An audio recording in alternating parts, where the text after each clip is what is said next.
paano natin nasabi na ebidensya yon kontra kay Martin Romualdez?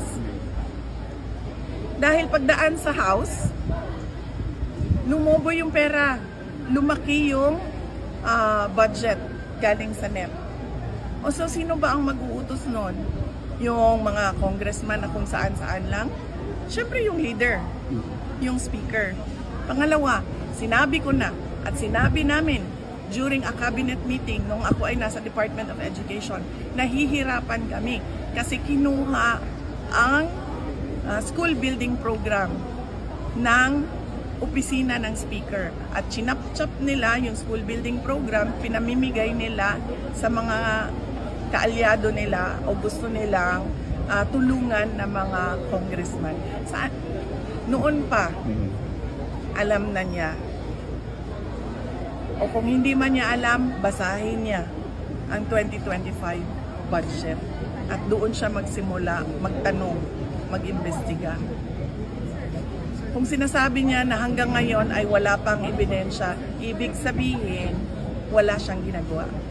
Dapat isali si Martin Romualdez. Dapat isali si Bongbong Marcos kasi siya ang pumirma ng 2025 GAA. In fact, meron tayong question, di ba, sa 2025 GAA natin na nasa Supreme Court na sinasabing unconstitutional ang ating budget. Diba? Sa iyo pa lang, presidente ka, pag dumating yon sa harap mo, sabihin na natin hindi mo kaya basahin yan kung ilang 100,000 pages yan. Pero meron kang mga tao na isa-isa titingnan lahat yon. Tama ba ito? Tama ba ito? Tama ba ito? Bago mo siya pirmahan. Yun ang panigurado mo. Yun ang oath mo sa batas under our Constitution na faithful yung ating budget sa pera, sa paggawa at sa paggamit. Therefore, lahat ng mga anomalya doon kasama ang Pangulo.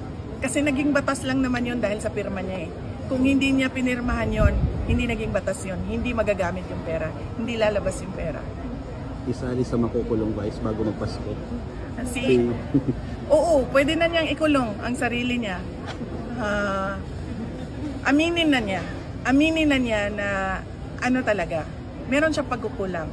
At hindi lang maliit na pagkukulang ha, malaking pagkukulang. Meron siyang malaking pagkukulang sa kanyang trabaho para sa ating bayan. Kaya pwede na niyang ikulong ang sarili niya.